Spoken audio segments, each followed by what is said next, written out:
Hello guys, welcome back to my channel. I hope कि आप सभी लोग ठीक होंगे। मैं फिर हाजिर हूँ आप सभी के सामने एक न्यू रिक्रूटमेंट लेके, जो कि निकल के आ रही है एसएससी की तरफ से।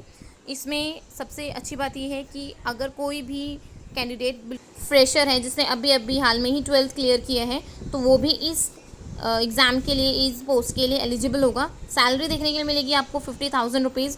ऑनलाइन फॉर्म स्टार्ट हो चुके हैं, तो देखते हैं पोस्ट क्या है और क्या इनके टर्म एंड कंडीशंस हैं। तो डेट से स्टार्ट करते हैं। Date of submission of online application यानी कि 20 अगस्त यानी कि आज से 5 सितंबर तक है आपकी जो ऑनलाइन एप्लीकेशन है उनकी सबमिशन का डेट। अगर बात करते हैं last date and time for receipt of online application, आपका 5 सितंबर last date of time of making online जो पेमेंट करनी है आपने, वो आपकी रहेगी 6 तारीख को, 6 सितंबर लास्ट रहेगा। तो आगे है schedule of computer based exam जो है वो नवंबर में कंडक्ट करवाए जाएंगे। तो देखिए लिखा हुआ है government of India staff selection commission की तरफ से आपकी रिक्रूटमेंट निकल चुकी है। बात करते हैं पोस्ट की, तो ये पोस्ट है स्टेनोग्राफर ग्रेड सी और डी, एग्जामिनेशन 2022। तो ये to be uploaded on the website, इनकी वेबसाइट है जो आपको ऊपर शो हो रही है। तो ये इनकी वेबसाइट पे जाके आप पूरा अपना देख सकते हैं नोटिफिकेशन की कैसे क्या है। Vacancy will be determined in due course. Upload vacancy position will be uploaded on the website of the commission from time to time जो भी आपका रहता है वो इस HTTPS इसमें आपके में शो कर दिया जाएगा। आप इसको एक बार डाउनलोड कर लीजिएगा इसमें जाके नोटिफिकेशन को, और सारी डिटेल नोटिफिकेशन आपको इसमें देखने के लिए मिल जाएगी। Stenographer grade C 18 to 30 year आपकी एज होनी चाहिए। इट मीन्स इसमें लिखा हुआ है कैंडिडेट बोर्न नॉट बिफोर 2/1/1992 से पहले आपका बोर्न नहीं होना चाहिए और 2004 से लेट नहीं होना चाहिए। ग्रुप डी के लिए 18 to 27 ईयर है। तो इसमें आप देख लीजिएगा एज रिलैक्सेशन भी रखा हुआ है इसमें। तो जैसे आप नोटिफिकेशन में देखेंगे तो उसमें पूरी डिटेल आपको देखने के लिए मिल जाएगी। इसमें वैसे 5 ईयर अबोव रहता है कैटेगरी का, जैसे कि आपको पता है SC OBC ST, तो इनमें थोड़ा रिलैक्सेशन मिलता है इस 5 ईयर्स का।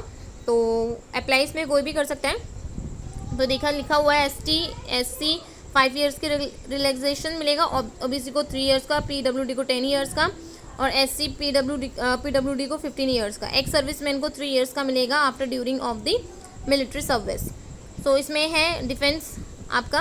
नेक्स्ट है विडो एंड जो भी डिवोर्स रहते हैं वुमेन लेडी, उनको 35 ईयर अप टू 35 ईयर्स का इसमें लिया जाएगा। ऐसे ही अलग अलग कंडीशंस है। 45 भी है सेंट्रल गवर्नमेंट अगर कोई एम्प्लॉय है, तो आप एक बार देख लीजिएगा। Everything is mention here. Essential education की बात करते हैं, क्वालिफिकेशन क्या रहनी चाहिए, तो इसमें लिखा हुआ है candidates must have pass 12th standard और equivalent examination from a recognised board और अ यूनिवर्सिटी। तो किसी भी एक अच्छे रिकॉग्नाइज्ड बोर्ड या यूनिवर्सिटी से आपने 12th क्लियर किया होना चाहिए। 12th is mandatory in for this post as per ministry of human resources development notifications. So आप इसमें लिखा हुआ है कि जो नोटिफिकेशन है ministry of the human resource development, उनके अकॉर्डिंग आपकी जो क्वालिफिकेशन रहनी चाहिए वो मिनिमम 12th होनी चाहिए।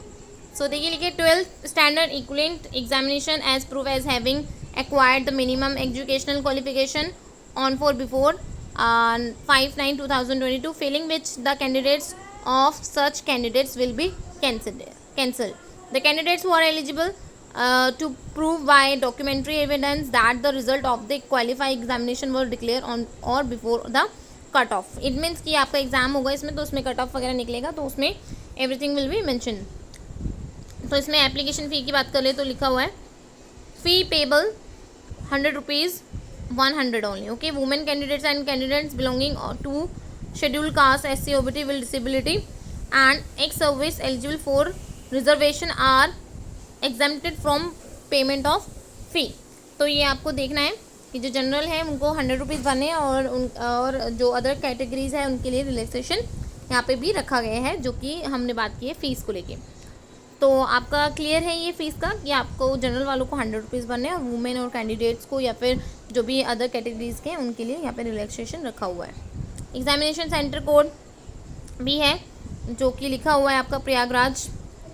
अलग अलग हैं सबके अकॉर्डिंग, जो जैसे कि आप अलग अलग स्टेट से करेंगे तो वहाँ पे आपके सेंटर इनको अलॉट कर दिए जाएंगे और यहाँ पे इनकी वेबसाइट वगैरह भी दी जाती है। अगर कोई सेंटर चेंज भी होता है तो वो आपको टाइम टू टाइम बता दिया जाएगा। The details of the computer based are mention. आपके ये एग्जाम रहने वाले हैं जिसमें जनरल इंटेलिजेंट रीजनिंग आएगी, जनरल अवेयरनेस आएगा।